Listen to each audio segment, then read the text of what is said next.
I'm not going to talk just about secure pork supply today. I'm going to talk just a little bit about how response plans in general are changing to foreign animal diseases. Then we're going to get into, there's actually several different secure food supply plans I want to touch on just to make sure that you are aware of what's going on in the other species. But we will spend a majority of our time on the secure pork supply plan. So how are response plans changing? Well, the last time we had foot and mouth disease in this country was in 1929. So the last time that we needed to eradicate it was many, many years ago. Industry looked a little different then.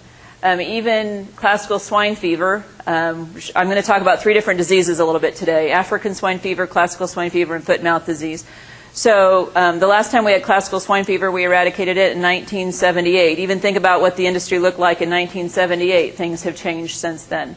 African swine fever we've never had in this country. So how we respond to these diseases needs to change a lot over time compared to what the industry has changed too. So as many of you know, this isn't rocket science. Our herd sizes on average have been increasing. Animals move a lot more than they did even in 1978. It's estimated, you've probably heard the number, around 1 million animals, pigs on the road at any given time. They found a lot in the UK when they last eradicated foot and mouth disease there, that there's a lot of public resistance to stamping out, not only to disposing of the animals, but also to the idea that euthanizing animals that have no evidence of infection and trying to eradicate the disease and euthanizing animals. So there's a lot of concern with that. Environmental concerns. We just have to look into Korea. They had an outbreak, I think it was 2010. They buried a lot of animals, and then they went back and found that they were contaminating groundwater. So there's a lot of environmental concerns if we try to do a mass depop. And it's interesting to note, in 1929, during that eradication process of FMD, they actually did stamp out 22,000 deer, that deer were an issue then. But of course, I don't need to point out the fact that we have a lot more feral swine than we did at that time. So there's a lot of reasons that these plans need to change over time. And I just want to make you all aware, sometimes we hone in on the secure food supply plans and we forget to talk about that there are all these documents out there. There are plans in place on how to deal with the diseases. There's one on foot and mouth disease, African swine fever, and classical swine fever. These documents, the foot and mouth disease document, I think is like 240 pages. So it outlines how the government is going to respond to the disease as far as personnel, resources, what they're going to focus on as far as infected herds also. So I'm going to help you kind of understand where the secure food supply plans fit into all of this. So there's lots of tools that we have in our toolbox as far as controlling any foreign animal diseases or FADs. Stop movement. Sometimes stop movement is necessary in order to find out exactly where the disease is. Biosecurity is important, at all levels to protect our individual herds. Stamping out may still be something that's utilized in a small outbreak. Trace back and trace forward to look at where the disease is moving. Rapid diagnostics, of course, are very important to determine where the disease is. And then vaccination is another tool. There's different approaches to vaccination. It may be that they come in and vaccinate animals around an infected premises to help reduce the viral load, and then those animals are later euthanized. It may be that instead those animals that were vaccinated at some point go to slaughter and the protein is consumed. Or it may be a case that in some countries they use vaccination to live, that those animals are vaccinated. It may be the cows, the sows, and they're allowed to live out their useful, productive life. All those affect trade implications when you come in with vaccines, so that's some reasons that countries use it in different ways than others. So there's been a document that came out a few years ago, and you talk about some of the earlier plans from many years ago. It was to go in and stamp out the disease right away, but depending on the size of the outbreak, that may or may not be a good idea. So let's say that the disease is first diagnosed in a single herd in a less populated animal area. The plan may be to go in and euthanize that herd with the hope of stamping out the disease. However, if when it's diagnosed, all of a sudden we realize that there's 15 premises in 4 different states, large units, it may not be practical to go in and euthanize all those animals. There may be other methods we need to use to control the disease. So these documents outline different approaches that are possible depending on what the disease outbreak plays out to be, if it's a small one. And then the tools that you use may change as the outbreak just seems to be a lot larger. I mentioned vaccine. Vaccine is a very important tool. The problem is, as with African swine fever, there is no vaccine. And I'm sure many of you heard the discussions, especially around lately, with foot and mouth disease vaccine. That is a very important tool that we hope to use. The problem is right now there isn't enough of it. If we had foot and mouth disease in the state of Iowa, we wouldn't have enough vaccine right now banked to come in and utilize it to the extent we would need it. So there are a lot of discussions going on about how to increase the amount of vaccine that would be available, and there's a lot of people that are working on that. So that's very important. We don't include that a lot in the plans right now because it's not a tool that we have in the numbers we need, but it's something that these plans are always changing, and as those banks build up and the vaccine becomes available, it's definitely a tool that we'll be utilizing. So now I'm just going to talk a little bit about the secure food supply plans. So where do they come into play in the outbreak response? So in this diagram here, you can see that there's what happens is you have an infected premises, and then they build an infected zone around that infected premises, and then you have your buffer zone around that.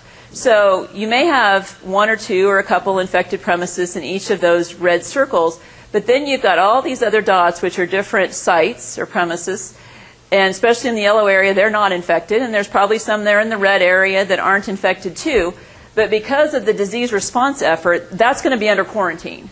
So this whole area here, called a control area, could all be under quarantine and only be allowed to move under a permitted movement. So what happens to all these guys in here? If you're one of these people that you're not infected, but you're in the control area, you're under a quarantine and you're not allowed to move. So that's where the secure food supply plans come into play.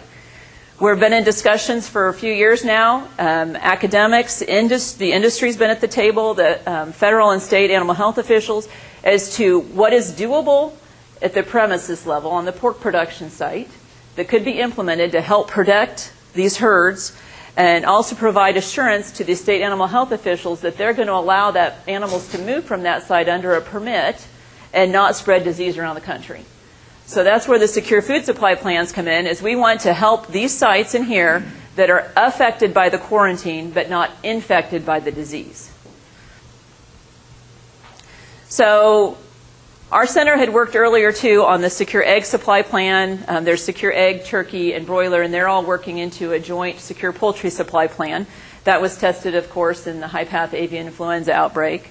But on the livestock side, as far as the diseases I'm talking about, we're looking at foot and mouth disease for milk and beef, and then for the pork side, we also included, as I said, classical swine fever and African swine fever.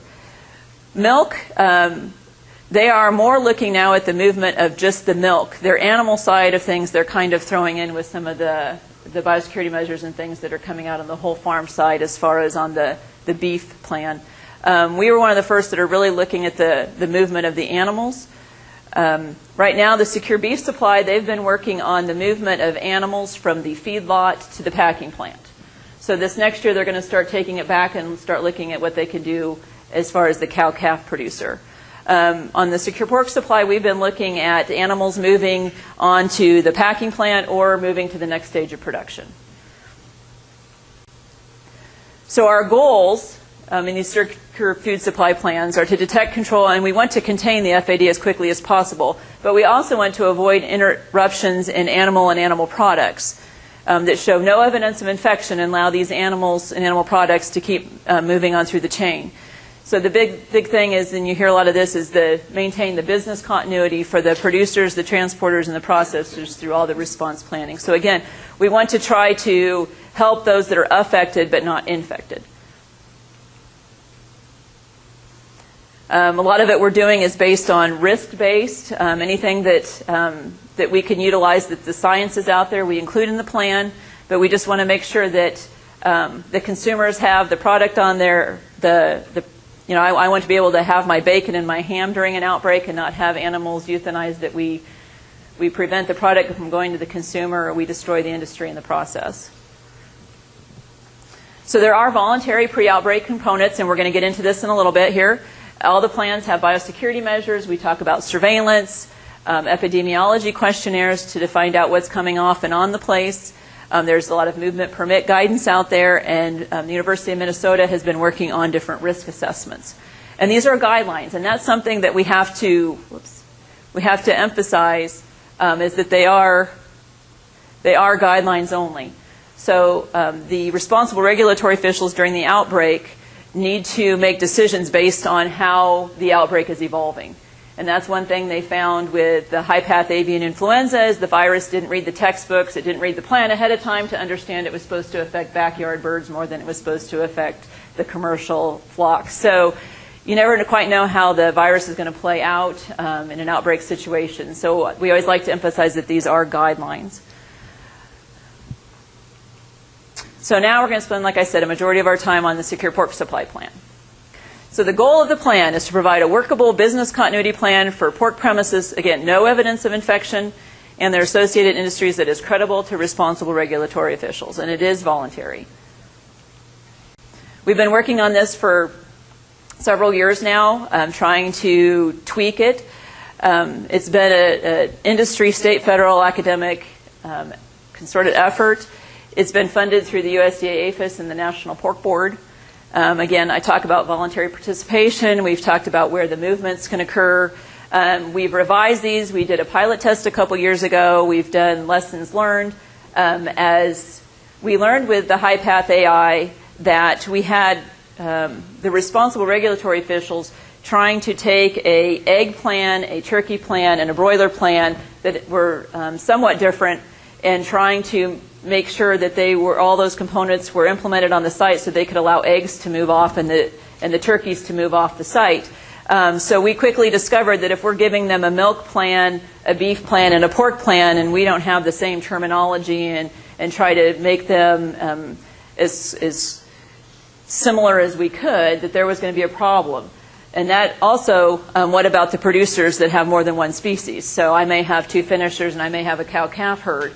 So I need to be able to understand how to implement these measures on both of my species that are on my place and not have them be so different that it's extremely complicated to do so. I talked a little bit about the foreign animal diseases addressed in the plan. One thing we always like to emphasize is that it is not a public health or food safety concern. So it's one of these things that these animals going to the packing plant and having the product on the table and consuming it, it's not a public health or food safety concern. So a little bit about some of the materials that we have. We have some one-pagers available on our website for each of the 3 diseases.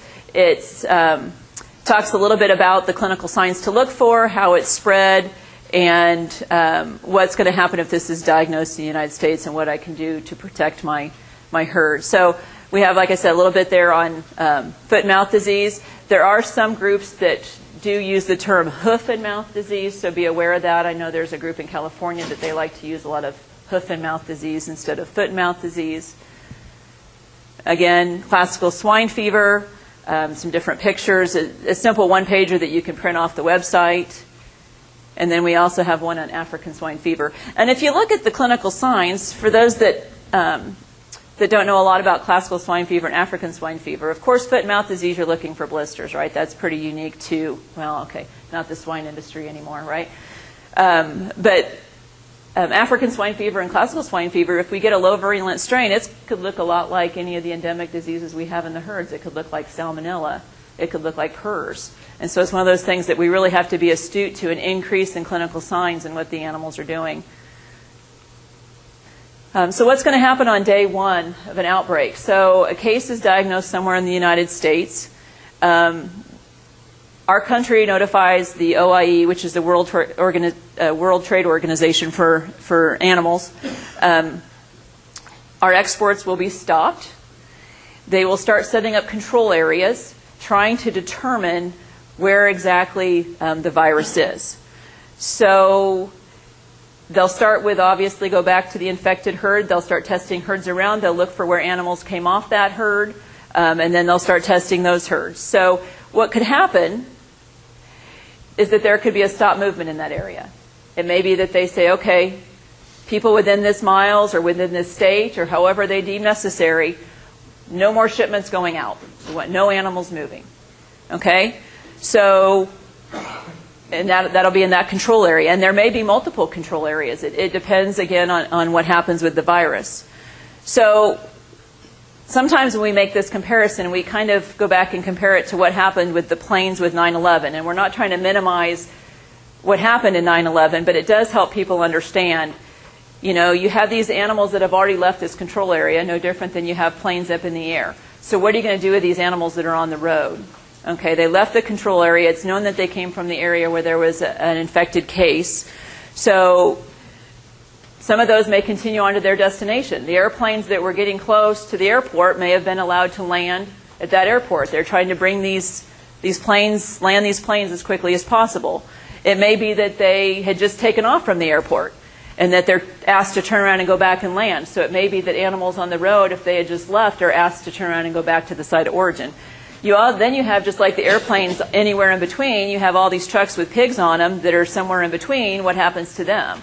Again, either it's a matter that they are handled along the way in the state that they're in, or they're turned around to go back, or they're allowed to go on.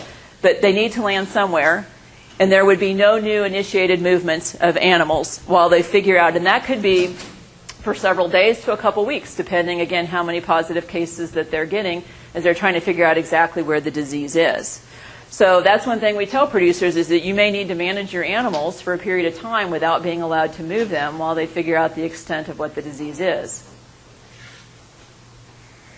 Okay, so then once they've established it, now anything in the control area is only going to be allowed to move based on movement permits. So that's going to be up to the animal health officials, state and federal, to sign those movement permits. So this is where the secure food supply plans come into play.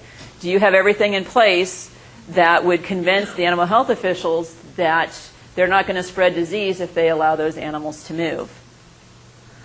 So just as the planes were allowed to take off again after a few days, the idea would be that the pigs would resume movement. But again, it would be under a whole different level of biosecurity. The airplanes had to follow totally different security measures.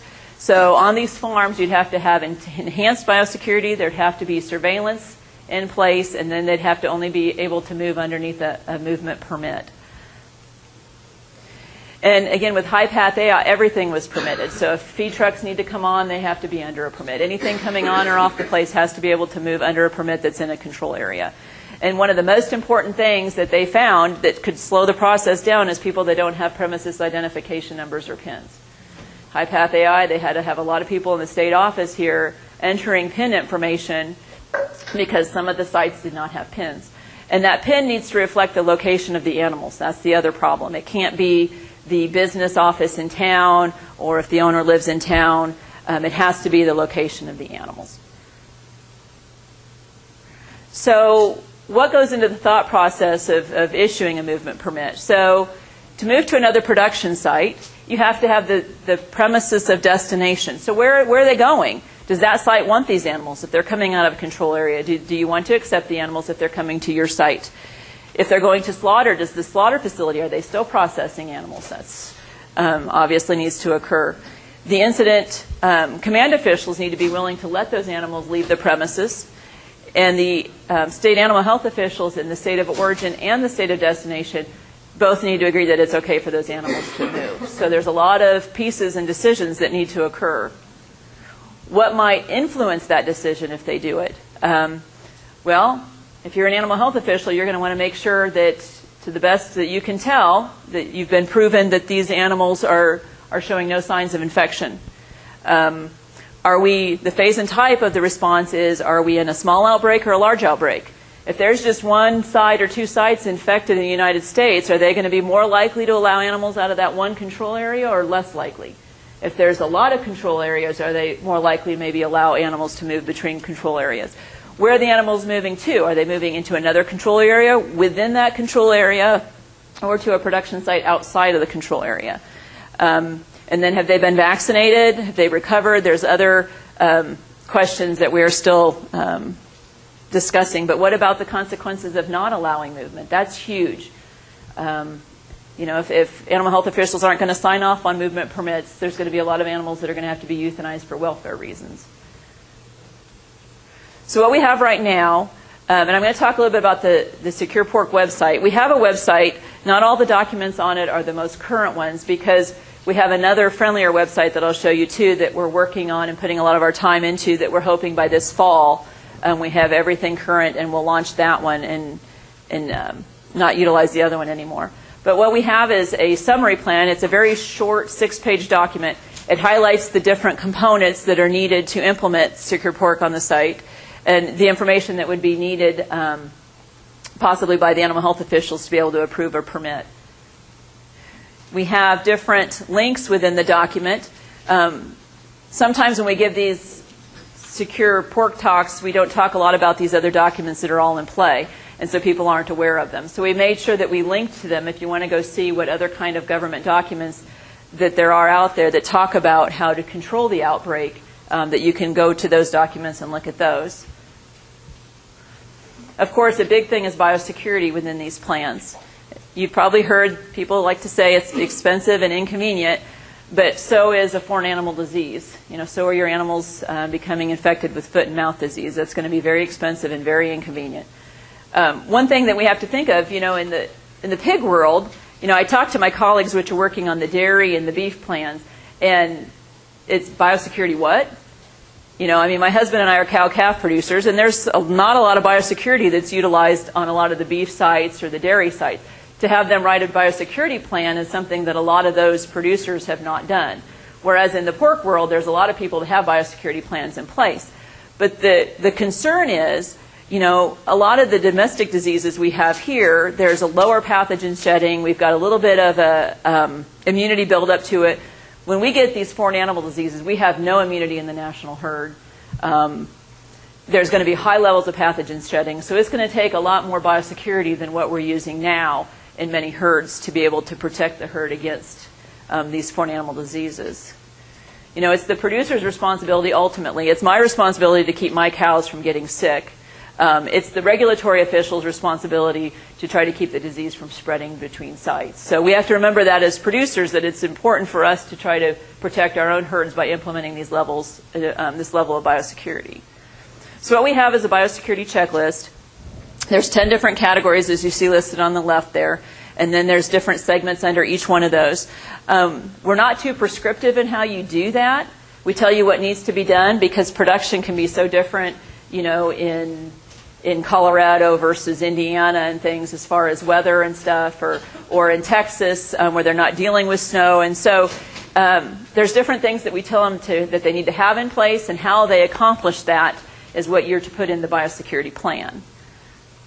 We also have an information manual. It's a larger document, so it kind of it has this is the box that's in the checklist item, and so it highlights that. But then it has quite a bit of text underneath it, and gives some different examples on how it might be implemented. And I found that pork producers and veterinarians are pretty creative, so we just give some ideas, and you guys are going to come up with some really good ones that work on your site. You put them into the biosecurity plan, and as long as they accomplish what's in the checklist, then that's something that could be acceptable. So 4 concepts on the biosecurity side that are emphasized are a biosecurity manager. And that's something that came to now on the poultry side that they learned. You need somebody on that site that's responsible to make sure that the biosecurity happens, that people are following it. Each site needs to have a site-specific biosecurity plan, and then we're going to talk a little bit about what the perimeter buffer area and the line of separation are. So the biosecurity manager needs to be someone that understands infectious diseases or has the help of a veterinarian to help them write the plan. They can use the self-assessment checklist, and they can use the information manual if that helps them. But they're responsible to make sure that the biosecurity measures in the checklist get implemented on the site, that there is compliance, and that the employees get trained. And by training, you may already have, if you're in a system, may already have some kind of a training program. That's acceptable. We don't define what it is. We have different modules. If you're the owner of your site and you're the only employee, and you're going, where do I go for biosecurity training? We have different modules you can watch just to help you understand the biosecurity, the risks involved, that sort of thing. But what's important is on each site that the employees understand why biosecurity is important, what their role in it is as far as their what their job on the site is, and what kind of biosecurity they need to utilize. plus it's for those coming on. You know, there's already a lot of communication I've heard with different sites and the feed truck drivers, or, you know, that they know when they come on the site they need to put on boots or they need to do this or that. And so that's the biosecurity manager's responsibility, that the biosecurity for people coming on the site, that they understand what their role is and what they're supposed to follow when they come on the site. So what I did, again, I used to be in practice, so when we came up with these expectations of what it might look like, I said, okay, can I sit down and write a biosecurity plan? So I took someone who was a client of mine with their site layout, because we asked that there be a site map, and wrote a plan that would apply all the measures to their site. So it's doable.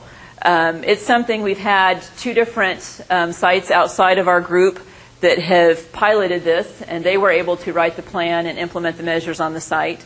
But one thing we ask is that there be like a Google Earth or whatever system you want to use to do a map, and then to draw where things are on the map. So this is something you can see. These are 2 finishers, and they used to clearly drive between them, and they load out back here. But now what we would do is try to maintain an area of biosecurity between the buildings and have them create a drive around the outside. We'll talk a little bit more, but this would be our, what I call the perimeter buffer area, and then the line of separation is around each of the buildings. So the perimeter buffer area, this was a concept that came from our beloved Jim McKean. I don't know how many people remember Jim McKean. He passed away a few years ago. He was at Iowa State. Some really good ideas on what could be implemented on all types of production sites. And he felt it was really important to have an area around the buildings that would be like a buffer area, that you could try to decrease the viral load in that area before people actually entered the buildings. And I'll show a couple examples. So the perimeter buffer areas are the area immediately around the buildings. It can be as big as you want. I know there's some group in California that they're starting to implement this, and they're having the perimeter buffer area be a lot of the site. There's pros and cons to that, and again, it's how you define it on your site is up to you. But I'll tell you a few things that you'll have to do depending how you draw it. But you can only enter the PBA through clearly marked access points. So if you have a feed truck driver that needs to cross the PBA, it may be that you have them put on some kind of a disposable footwear and gloves or hand sanitizer, so they're not carrying anything into the PBA.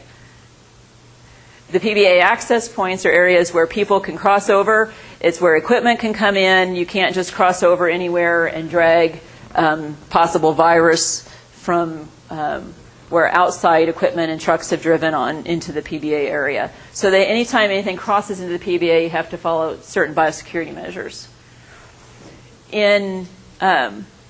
For animals that are raised indoors, and so far that's what we focused on the pork side, or for animals raised indoors, the line of separation, which some people have called the clean-dirty line, basically is your walls of your building.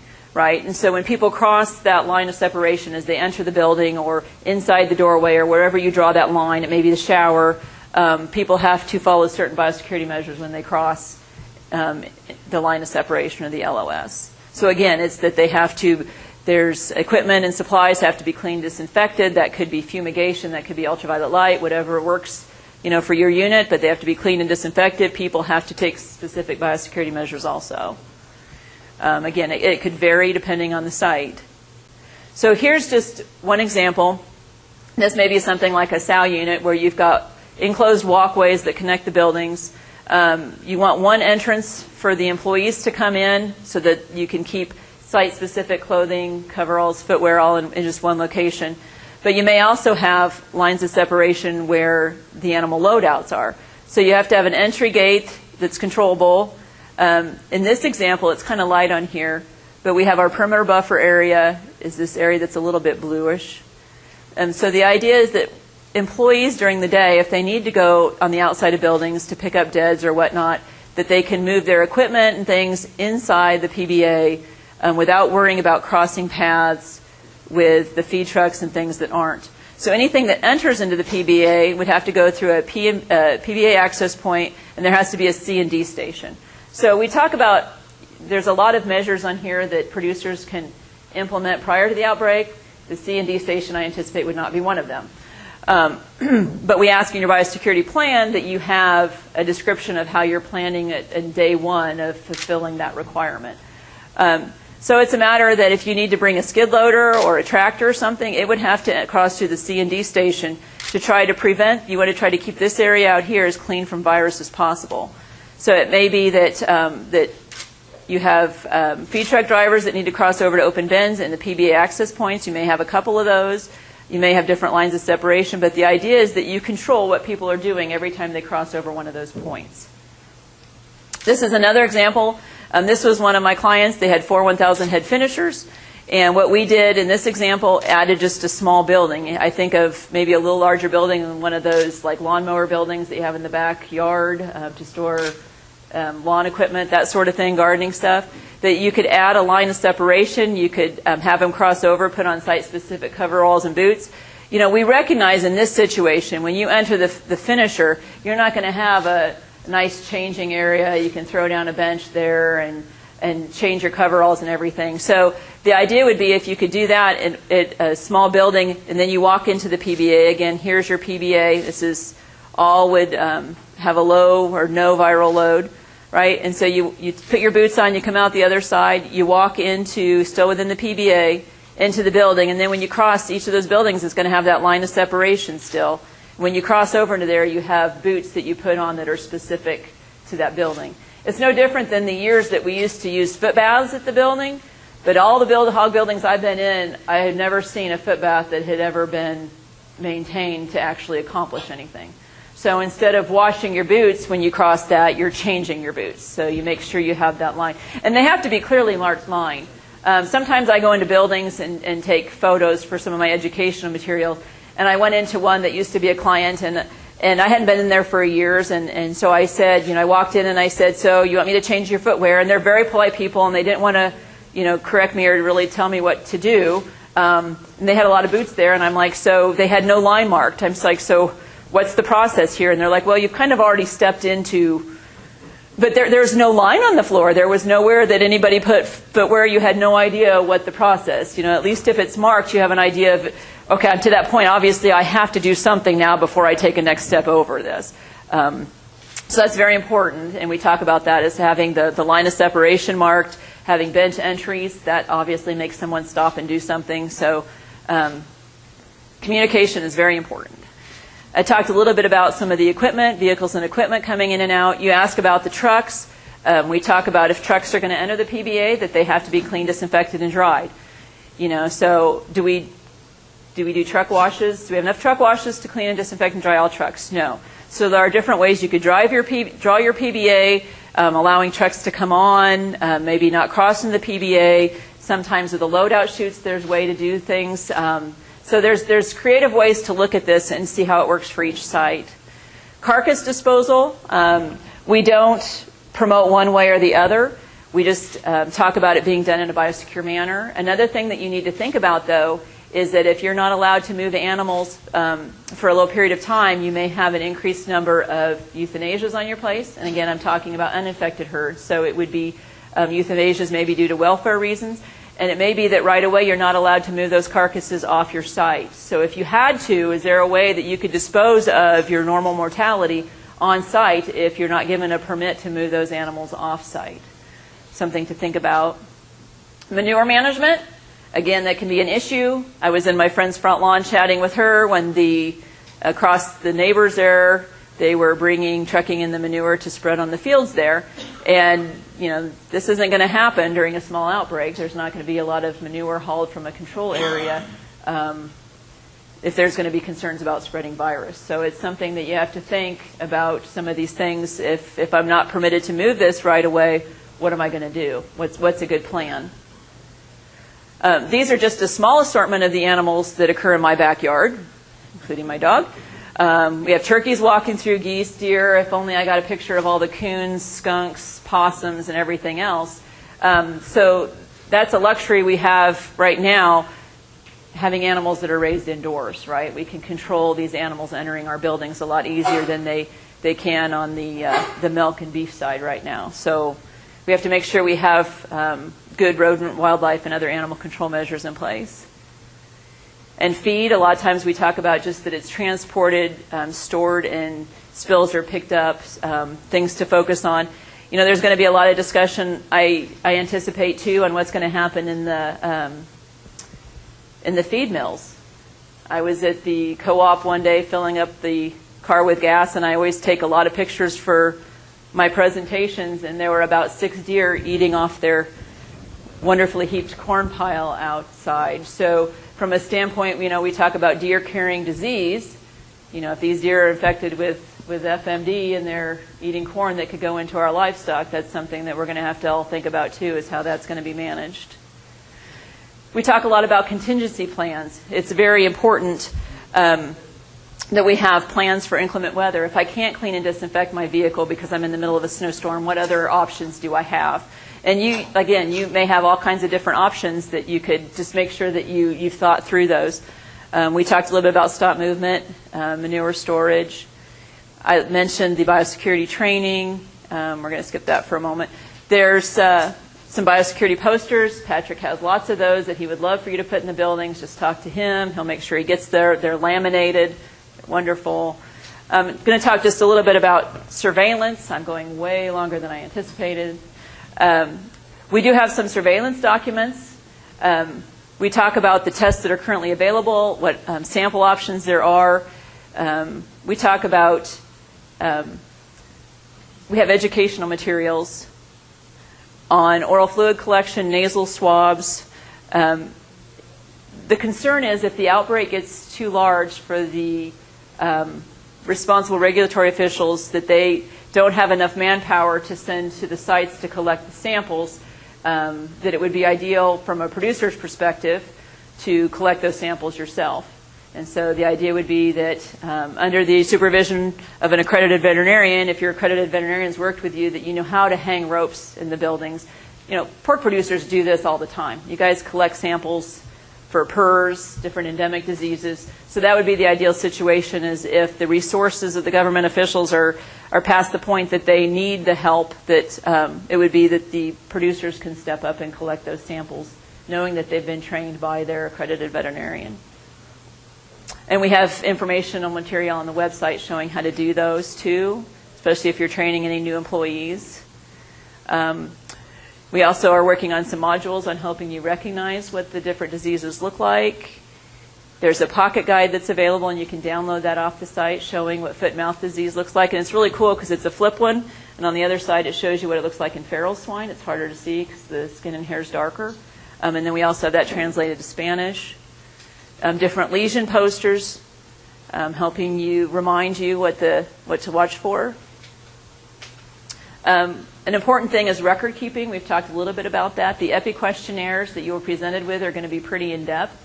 So these are 2 short documents. I think this one's like 3 pages, and it kind of highlights what kind of information you should be tracking. So when they ask you questions, you have the information available.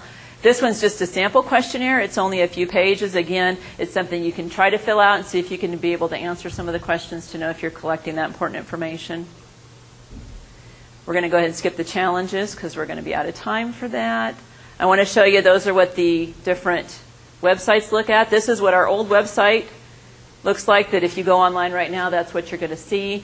A lot of the training material stuff's current. The other stuff, the disease information's current. We're still working on updating some of the plan components. And this is what the new website's going to look like. So it's going to have drop-downs so that producers can just go straight to their drop-down, look at what I need to do for biosecurity, look at what I need to do for surveillance, that sort of thing, without having to worry about all the other information. And then we're going to do one for veterinarians too, and then we have the regulatory officials and the training materials. So lots of good information. Hopefully we'll have that up by this fall in a format that works. Oh, that was another animal that was on our place that got caught in one of our grain bins. So now Patrick's going to finish the presentation. This is Dr. Patrick Webb. Hi, Patrick Webb with the National Pork Board, Director of Swine Health Programs, and been working on the Secure Pork Supply Plan along with Dr. Zaabel. Big thanks to the Center for Food Security and Public Health. They receive money from USDA Veterinary Services to do all of this work. They've done all of the hoof work. We funded it, part of it, and participated. So they deserve the credit for doing all the secure food supply plans.